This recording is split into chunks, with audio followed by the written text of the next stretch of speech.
Yes, everybody, a very important question and a very easy question as well.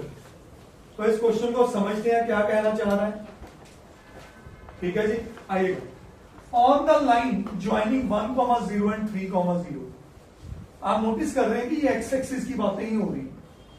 ठीक है, अगर हमारा ये एक्स एक्सिस है तो 1,0 कहीं यहां पे है और 3,0 कहीं यहां पे है. यस और नो? कहते हैं ऑन ज्वाइनिंग दिस लाइन, इसको जब ज्वाइन किया, ठीक है, an equilateral triangle is drawn. अगर इक्विलेटरल ट्राइंगल की कैविटी ये एक साइड है मेरे बच्चे, तो पक्का ये दो वर्टेक्स हो गए. इसको मैं नाम दे दूं पॉइंट बी और पॉइंट सी का. हाँ, तो ए कहां आएगा?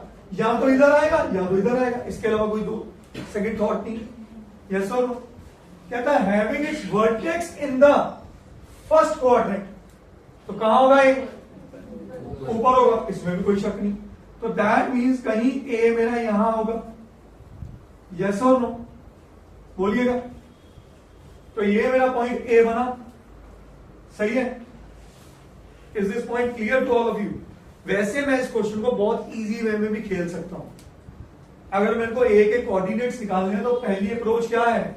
ए B is equal to B C, A C is equal to B C. पर मुझे लगती है ये लेंथी अप्रोच. मैं इसके कोऑर्डिनेट्स को अगर बेटा एक्स कॉमा वाई ले लूं, मुझे पता है ये इक्विलेटरल ट्राइंगल है. शायद अगर आपको कोई भी ये क्वेश्चन आप शायद ऑनलाइन भी मीडिया में देखो तो आपको शायद ऐसा दिखेगा कि उसने यहां डिस्टेंस फॉर्मूला लगा के सॉल्व किया होगा. इसकी लेंथ पता चल चुकी है. इसकी लेंथ कितनी है? 2 यूनिट्स. क्योंकि वो इस क्वेश्चन को कोऑर्डिनेट सिस्टम में दिखाएंगे नहीं, वो सीधा सॉल्व करेंगे डिस्टेंस फॉर्मूला लगा के. पर जैसे क्योंकि मेरे को ना ये दोनों पॉइंट दिखते ही मन में एक लड्डू फूटा क्या कि भाई ये तो एक्स एक्सिस है दोनों पॉइंट्स. मैं क्यों ना कोऑर्डिनेट सिस्टम के अकॉर्डिंग चलूं. अगर कोऑर्डिनेट सिस्टम के अकॉर्डिंग चलता हूं तो आपको ये बात भी समझ आती है बच्चे कि भाई अगर ये AD इज परपेंडिकुलर टू क्या है? BC है, तो पक्का ये लेंथ B1 होगी. Because altitude, perpendicular bisector and median all are same in equilateral triangle. कहानी पकड़ में आई? अगर ये कहानी पकड़ में आई तो आपको ये भी पता है कि इक्विलेटरल ट्राइंगल में जो एल्टीट्यूड होता है उसकी लेंथ क्या होती है? √3/2 इंटू साइड. वेरी गुड, ए बिल्कुल सही. तो आप ये बात यहां के सोल्यूशन में समझो. AD होगा √3/2 इंटू साइड, और साइड कितनी गिवन है? 2. आप निकाल चुके हो. तो इसका मतलब AD की लेंथ कितनी आई? अगर ये लेंथ बेटा √3 आई तो आप इस बात को कभी डिनाई नहीं कर सकते ये पॉइंट क्या होने वाला है. Very good. क्योंकि डी के कोऑर्डिनेट्स क्या है? 2,0. बिल्कुल मिड पॉइंट है ना उसका. तो इसके कोऑर्डिनेट्स क्या है? और सोचो मैंने कितने आसान तरीके से कर दिया. बहुत बच्चे यहां डिस्टेंस फॉर्मूला लगाते हैं, 95% बच्चे यही करें. बट इक्विलेटरल ट्राइंगल लगाते हैं, लॉटरी होती है हमारे हाथ में. दो फॉर्मूले यूज करो बिंदास. √3/4 into side square for area and √3/2 into side for altitude of equilateral triangle. Yes और नो? क्या ये मेरा पॉइंट आ गया बेटा? जैसे ये पॉइंट आया उसने क्या कहा है? कहता इस जगह पे find the equation two the circles. वैसे ऑफ द सर्कल्स वर्ड आना चाहिए था, ये बुक में गलत मेंशन है. डिस्क्राइब जो बने हुए हैं कहां पे? On the sides as diameter.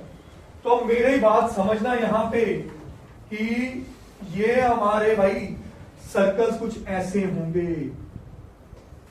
एक, ये दूसरा और ये तीसरा. कहानी पकड़ में है?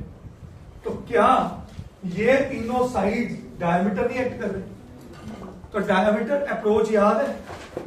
बोलो. अब इसके कोऑर्डिनेट आ चुके हैं, इसके पता है, इसके पता है. तो मैं अगर कहूं इसको मैं कह दूं सर्कल 1, इसको कह दूं सर्कल 2 और इसको कह दूं सर्कल 3, तो मेरे सर्कल 1 की इक्वेशन क्या है? बोलो जी. क्या था फॉर्मूला?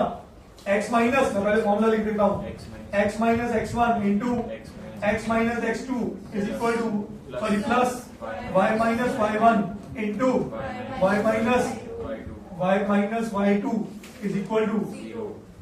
तो अगर आपको ये सब याद है तो आप समझ पाए होंगे कि ये बात कर रहे हैं x minus two into x minus three, ठीक है ना, ये लिखो ना x1 और x2, ठीक है, plus y minus root three into y minus zero is equal to zero. Yes और नो?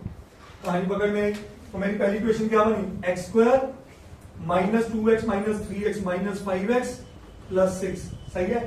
इधर क्या बनी, y square minus root three y is equal to zero. पहली क्वेश्चन बनी कि नहीं बनी? यस और नो? अब बात करते हैं इक्वेशन ऑफ सर्कल, कौन सा, C2। C2 में ये आ गए, तो फिर फॉर्मूला डायरेक्ट पुट कर रहा हूं, x minus two into x minus one, क्योंकि कोऑर्डिनेट b उठा लिया, plus y minus root three into y minus zero is equal to zero. तो इसकी इक्वेशन क्या बनी, x square minus three x plus two plus y square minus root three y is equal to zero. कहानी पकड़ में आ रही है? बोलिए। थर्ड बात करते हैं, इक्वेशन ऑफ सर्कल कौन सा, C3। C3 में ये दोनों, ये तो और इजी, क्या बना, x minus one into x minus three plus y minus zero into y minus zero is equal to zero. Yes और नो बेटा? क्या ये बात क्लियर है? हाँ जी। तो यहां पे मेरे पास बना x square minus four x plus three plus y square is equal to, that's my understandable, easy. चलिए